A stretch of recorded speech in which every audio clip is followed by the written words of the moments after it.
A+2 സ്വാഗതം. പുതിയ വർഷം 2024 ആരംഭിക്കുകയാണ്. ഈ പുതിയ വർഷത്തിൽ നമ്മൾ അറിഞ്ഞിരിക്കേണ്ട ചില മാറ്റങ്ങൾ നിങ്ങളുടെ ശ്രദ്ധയിലേക്ക് കൊണ്ടുവരികയാണ് A+2 ചാനൽ.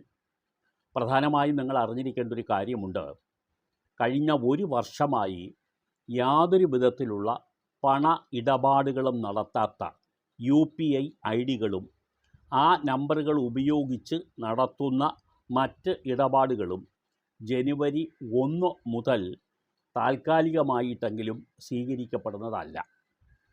ഈ നമ്പറുകളും മരവിപ്പിക്കാനാണ് ഇപ്പോൾ നാഷണൽ പേയ്മെൻറ്റ് കോർപ്പറേഷൻ ഓഫ് ഇന്ത്യയുടെ ഉത്തരവ്.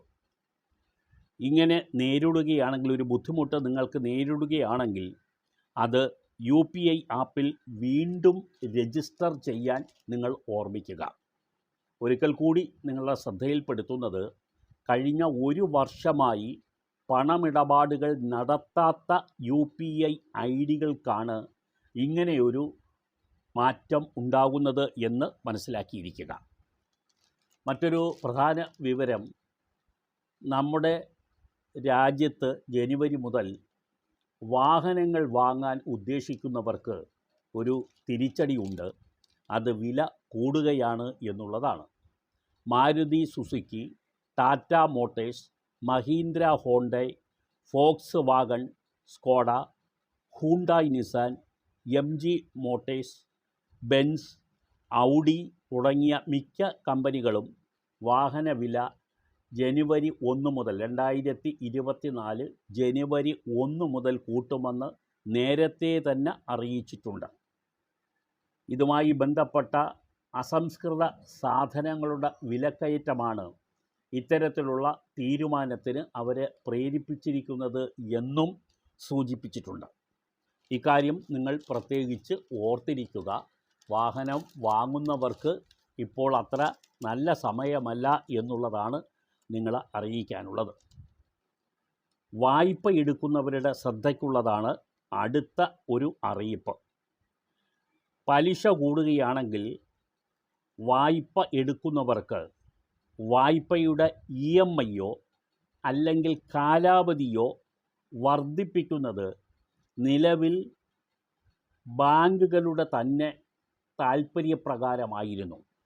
ഇതിനു വേണ്ടി ലോൺ എടുക്കുന്നവരുടെ കൺസെൻറ്റ് സാധാരണ വാങ്ങാറില്ല എന്നുള്ളതാണ് ഒരു വസ്തുത.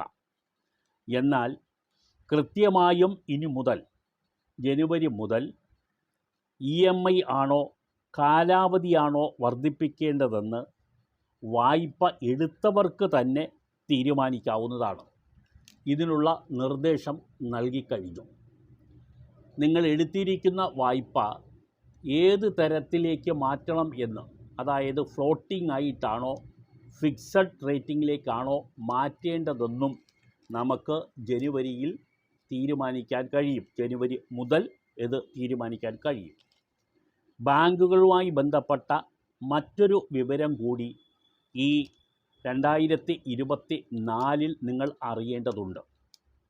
ജനുവരി മുതൽ നമുക്ക് പിഴ പലിശ എന്നുള്ളത് ഇനി ലോണിനെ സംബന്ധിച്ച് ഉണ്ടായിരിക്കുകയില്ല. മറിച്ച് പിഴത്തുക എന്നതിലേക്ക് മാറുകയാണ്.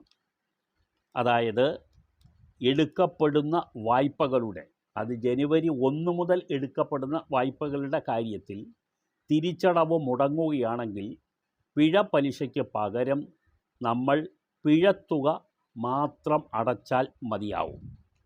ബാങ്കുകൾക്കും മറ്റ് ധനകാര്യ സ്ഥാപനങ്ങൾക്കും ഇത് ബാധകമായിരിക്കുകയും ചെയ്യും. നിലവിലുള്ള വായ്പകൾ എടുത്തിട്ടുള്ളവരറിയേണ്ടത് ജൂണിനകം അവർക്കും ഇത് ബാധകമാകും എന്നുള്ളതാണ്. എന്നാൽ ക്രെഡിറ്റ് കാർഡ് ഉടമകൾക്ക് ഈ നിയമം ബാധകമാവുകയില്ല.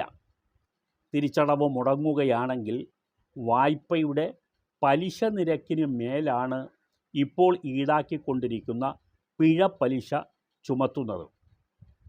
ഇത് കാരണം നിരവധി ആളുകൾക്ക് വലിയൊരു സാമ്പത്തിക ബാധ്യത ചുമലിൽ വന്നിട്ടുണ്ടായിരുന്നു.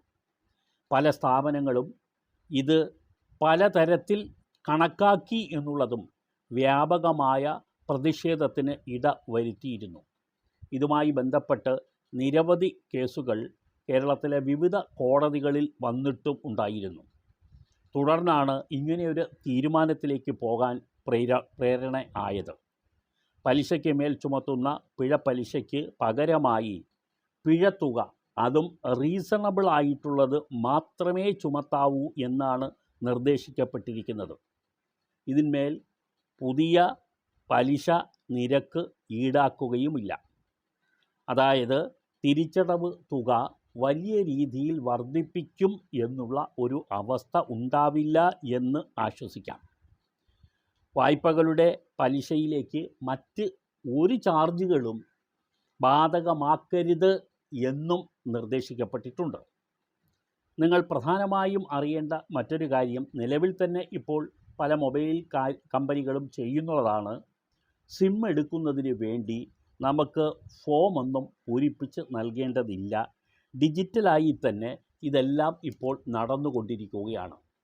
അതായത് ഫോം പൂരിപ്പിച്ച് കൊടുക്കുക, ഫോട്ടോ പതിപ്പിക്കുക തുടങ്ങിയ നടപടികൾക്ക് പകരം എല്ലാം ഡിജിറ്റലായി തന്നെ വിവരങ്ങൾ നൽകിയാൽ മതി എന്നുള്ളതാണ് ഈ ജനുവരി മുതൽ നിർബന്ധമാക്കപ്പെടുന്നത്. പക്ഷേ ഇപ്പോൾ തന്നെ പല കമ്പനികളും അങ്ങനെ തന്നെയാണ് ചെയ്യുന്നതെങ്കിലും ഈ ജനുവരി മുതൽ അത് എല്ലാ കമ്പനികൾക്കും നിർബന്ധമാക്കിയിട്ടുണ്ട് എന്നുള്ളത് നിങ്ങളുടെ ശ്രദ്ധയിൽ കൊണ്ടുവരുന്നു. ജനുവരി 1 മുതൽ ഉണ്ടാകുന്ന പ്രധാനപ്പെട്ട ചില വിവരങ്ങളാണ് നിങ്ങളുടെ ശ്രദ്ധയിൽപ്പെടുത്തിയിട്ടുള്ളത്.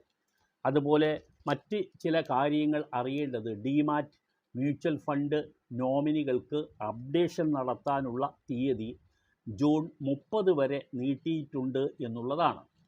ഡിസംബർ വരെ ആയിരുന്നു അതിനുള്ള കാലാവധി നിലവിൽ നൽകിയിരുന്നത് എന്നുള്ളതുകൊണ്ട് അതിൻ്റെ കാലാവധി ഇപ്പോൾ ജൂൺ 30 വരെ വീണ്ടും നീട്ടിയിട്ടുണ്ട്.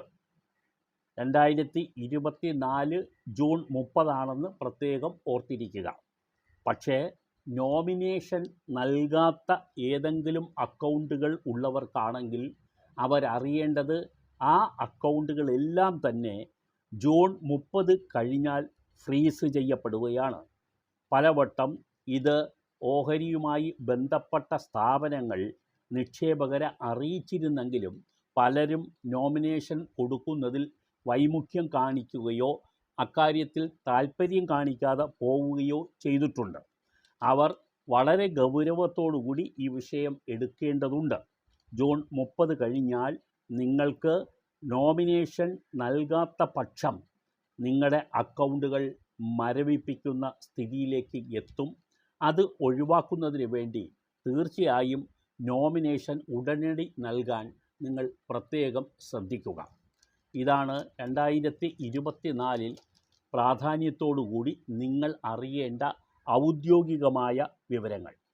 ഇത്തരം വിവരങ്ങൾ തുടർന്നും നിങ്ങൾക്ക് ലഭിക്കുന്നതിന് A+ ട്യൂബ് ചാനൽ സബ്സ്ക്രൈബ് ചെയ്യുക. നന്ദി.